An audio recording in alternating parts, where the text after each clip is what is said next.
வணக்கம் நண்பர்களே. ஜோதிடம் ஒரு அறிவியல், அதாவது astrology is the divine science அப்படிம்பாங்க, புனித அறிவியல்.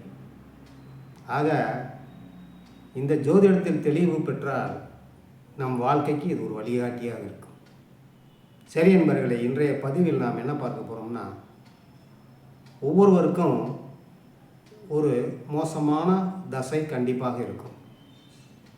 அது என்ன தசை, வாழ்க்கையில் எப்போ வரும், அத்தசை வரவில்லை என்றால் கூட புத்தி வரும். கண்டிப்பாக ஒரு தசைக்கு 9 புத்திகள் என்பது உங்களுக்கு தெரியும்.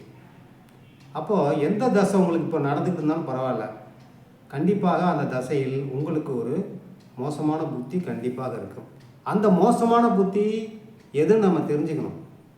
அது எதை வச்சு தெரிஞ்சுக்கணும் அப்படின்னா, முதல்ல 12 ராசிகளுடைய அதிபதிகளை தெரிஞ்சுக்கிங்க. இப்போ நான் கட்டத்தில் பாருங்கள், தெரியும் உங்களுக்கு. அதாவது மேஷம் விருச்சகம், இதுக்கு அதிபதி செவ்வாய். ரிஷபம் துலாம், இதுக்கு அதிபதி சுக்கிரன். கன்னி மிதுனம், இதுக்கு புதன். கடகத்துக்கு சந்திரன், சிம்மத்துக்கு சூரியன்.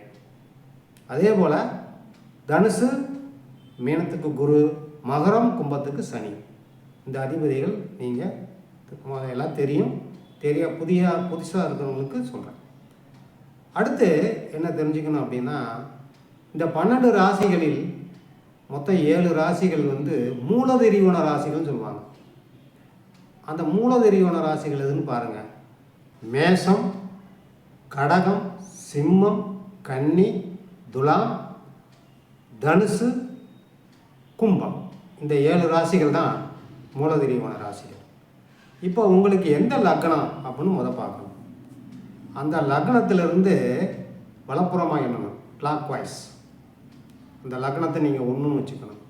அப்படி எண்ணி வரும்போது 8வது ராசியாக இந்த 7 ராசிகளில் ஏதாவது வந்தால் அதுதான் உங்களுக்கு, அந்த வீட்டினுடைய அதிபதி தான் உங்களுக்கு மோசமான தசை கொடுப்பார்.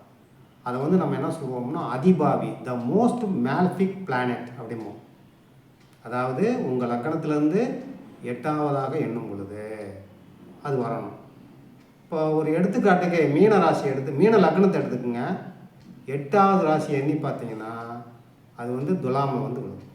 அப்போது துலாமினுடைய அதிபதி சுக்கிரன் தான் மீன லக்னத்திற்கு அதிபாவி. அந்த தசையோ புத்தியோ நடந்தால் கண்டிப்பாக கவனமாக இருக்க வேண்டும்.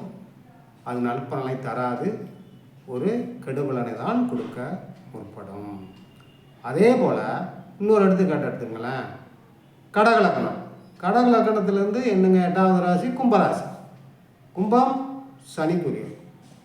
அப்போ சனி தான் கடகலக்கணத்துக்கு த மோஸ்ட் மேல்ஃபிக் பிளானட்.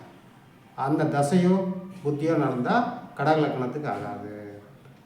அதே மாதிரி இந்த 8 தான், 8 வரலைன்னு வச்சுக்கோங்க, 12 எடுத்துக்கணும். 8 வரலைன்னா 12. இப்போ பார்த்தீங்கன்னா துலாமுக்கு பார்த்தீங்கன்னா, துலாம் லக்னம் எடுங்க, 8 மூலதிரிவன ராசி கிடையாது. ஆனால் 12 கன்னி மூலதிரிவன ராசி. அதனால் புதன் தான் அந்த துலாம் லக்னத்துக்கு அதிபாவிமோ. அந்த தசையோ புத்தியோ, அதாவது துலாம் லக்னத்துக்கு புதன் புத்தியோ புதன் தசையோ நடந்தால் அவங்களுக்கு அது கெடுதலை செய்கிறது. சரி, 8ம் வரல 12ம் வரல அப்படின்னா அவங்களுக்கு இந்த அதிபாவின்னு சொல்லக்கூடியவங்க யாருன்னா கேது. அப்படி பார்த்தா 2 லக்கணக்காரங்களுக்கு தான் அந்த கேது அதிபாவியாக இருப்பார். எது மேஷம் மிதுனம். இவங்களுக்கு 8ம் மூலதொரியினம் வராது, 12ம் மூலதொரியினம் வராது. போட்டு பார்த்தீங்கன்னா தெரியும் உங்களுக்கு. யாருக்கு? மேஷத்துக்கும் மேஷ லக்கணத்துக்கும் மிதுன லக்கணத்துக்கும். இவங்களுக்கு கேது புத்தியோ கேது தசையோ நடந்தால் இவங்கள் வாழ்க்கையில் கவனமாக இருக்க வேண்டும் அந்த நேரத்தில். சரிங்களா? இது மாதிரி நம்ம இந்த மோசமான தசை இருக்குது. அதான் பாவிகள்னு ஒன்று இருக்குது. 6, 8, 12 மூலதிரிவன ராசியாக வந்தால் அது பாவிகள் தான். ஆனால் மிகவும் பாதிக்கக்கூடியது 8ஆம் இடம்ங்கிறதுனால தான் இதை முதல்ல சொல்கிறேன். அடுத்து பாவிகள் இருக்குது. இது நீங்கள் அந்த வீடியோ பாஸ் பண்ணி கூட நீங்கள் பார்த்துக்கலாம். அந்த கட்டத்தில் நான் போட்டிருக்கேன். ஒவ்வொரு லக்னத்துக்கும் அப்படி, ஒவ்வொரு லக்னத்துக்கு இல்லை, அதாவது அந்த கட்டத்தில் இருக்காது, தனியாக ஒரு லிஸ்ட்டு போட்டிருக்கு. அந்த லிஸ்ட்டில் நீங்கள் பாருங்கள், ஒவ்வொரு லக்னத்துக்கும் பாவிகள் அதிபாவி தனியாக போட்டிருக்கும்.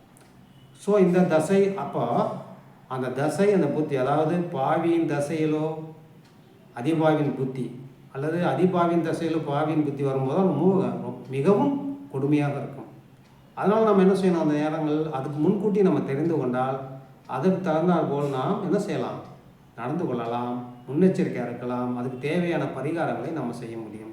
பரிகாரம்னா அதாவது நடைமுறையில் செய்யக்கூடிய நமக்கு சாதகமாக ஆகக்கூடிய பரிகாரங்கள்லாம் இருக்குது. அந்த மாதிரி இது நம்ம நடவடிக்கை ஏற்பப்போ உங்களுக்கு மகர லக்கணத்துக்கு பாருங்கள், மகர லக்கணத்துக்கு 8ஆம் இடம் சூரியன். அப்போ மகர லக்கணக்காரங்க சூரிய தசையோ சூரிய புத்தியோ நடந்தால் அவங்களுக்கு ஆகாது. அப்போ நம்ம என்ன பண்ணலாம், சூரிய தசை சம்மந்தப்பட்ட அப்பா கூட பிரச்சனை, கவர்மெண்ட் கூட பிரச்சனை, பிள்ளைகளோட பிரச்சனை இப்படிலாம் வரும்னு நம்ம தெரிஞ்சுக்கிட்டோம்னா அதுக்கு தகுந்த மாதிரி நம்ம என்ன பண்ணலாம், நடந்துக்கலாம். நம்ம நிதானமாக இருந்து கொள்ளலாம். இந்தமாதிரி ஒவ்வொரு கிரகத்துக்கும் காரகத்துவம் இருக்குது. அதுக்கு தகுந்த மாதிரி அதை நம்ம நடவடிக்கை எடுத்து நம்ம முன்னெச்சரிக்கையாக இருந்து கொள்ளலாம். இப்போ சந்திரன் எடுத்துக்கிறோம். சந்திரன் என்பது மனதை குறிக்கும், தாயை குறிக்கும் இல்லையா? அப்போது இந்தமாரி சூழ்நிலையில் நம்ம நீரை குறிக்கும். அதாவது நம்ம 8ஆம் இடங்கிறதுனால ஆயில், அதனால் இந்த சந்திரங்கிறது நீர். அப்போது நீர்நிலையெல்லாம் போகும்போது கவனமாக இருக்கணும். அந்த தசையோ சந்திர புத்தியோ நடக்கும் பொழுது அப்படிங்கிற நம்ம யாருக்கு 8ஆம் இடமாக வருது இந்த சந்திரன் அப்படின்னு பாருங்க. யாருக்கு 8ஆம் இடமாக வருது, தனுசு லக்னத்துக்கு வரும். தனுசு லக்னத்துக்கு 8ஆம் இடமாக சந்திரன் வருது. அப்போ ஒவ்வொரு கிரகத்துக்கும் அப்படி நம்ம எடுத்துக்கலாம்.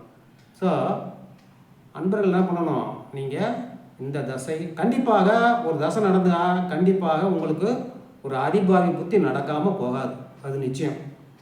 அது குறுகிய காலமோ நீண்ட காலமோ அது எதை பொறுத்து இருக்குது, தசாவை பொறுத்து இருக்குது. இப்போ சுக்கிர தசை எடுத்துக்கிட்டிங்கன்னா அந்த 20 வருஷம் சுக்கிர தசை, அதில் அந்த அதிபாவினுடைய புத்தி வரும்போது கொஞ்சம் வருடங்கள் வரும், மாதங்கள் அதிகமான மாதங்கள் வரும். அதனால் அதை கவனத்தில் வைத்துக் கொள்ள வேண்டும். சிலருக்கு பார்த்தீங்கன்னா இப்போ ரிஷப லக்னத்தை எடுத்துங்க. ரிஷப லக்னத்துக்கு 8ஆம் இடமும் மூல தெரிவிக்கணும், 12ஆம் இடமும் மூல தெரிவிக்கணும். அப்போ குரு தசையில் செவ்வாய் புத்தியோ செவ்வாய் தசையில் குரு புத்தியோ நடக்கும்போது நம்ம ரொம்ப கவனமாக இருக்கணும். ரிஷப லக்னக்காரங்க அந்தமாரி ஒவ்வொன்றையும் நம்ம எடுத்து பார்க்கணும். அதே மாதிரி ஒரே ஒரு விதிவிலக்கு என்ன அப்படின்னு பார்த்தீங்கன்னா, மூல திரிகுண ராசிகளில் அந்த கிரகமே இருந்தால் கெடுபலம் செய்யாது. இது ஒன்று தான் விதிவிலக்கு. ஒரு எடுத்துக்காட்டு சொல்கிறேனே, இப்போ மகர லக்னத்தை எடுத்துக்கோங்க. மகர லக்னத்துக்கு 8ஆம் இடம் சூரியன் சிம்மம். அந்த சிம்மத்திலேயே சூரியன் இருந்து விட்டால் அது சொந்த திரிகோண ராசியில் இருப்பதால் இந்த கெடுபலனை செய்யாதுங்கிற ஒரு விதிவிலக்கு இருக்குது. இப்போ இந்த விதியெல்லாம் ஒரு சிறப்பான ஜோதிட வல்லுநர் எழுதிய ஆங்கில புத்தகத்திலேருந்து நான் எடுத்து சொல்லிகிட்டு இருக்கிறேன். நம்ம தமிழ் புத்தகத்தில் இருக்கும், இருந்தாலும் சொல்கிறேன். அதனால் அன்பர்கள் இந்த நேரங்களில் நீங்கள் ரொம்ப கவனமாக இருங்க. இதற்கு என்னென்ன பண்ணலாம் அப்படிங்கிற இந்த பரிகார விஷயங்களில் நம்ம அடுத்த வீடியோவில் நேரம் இருந்தால் உங்களுக்கு விருப்பம் இருந்தால் பார்க்கலாம். ஆகவே அன்பர்கள் இது பிடித்திருந்தால் சப்ஸ்கிரைப் பண்ணுங்கள், ஷேர் பண்ணுங்கள், நிறைய பேர்த்துக்கு லைக் பண்ணுங்கள். நன்றி, வணக்கம்.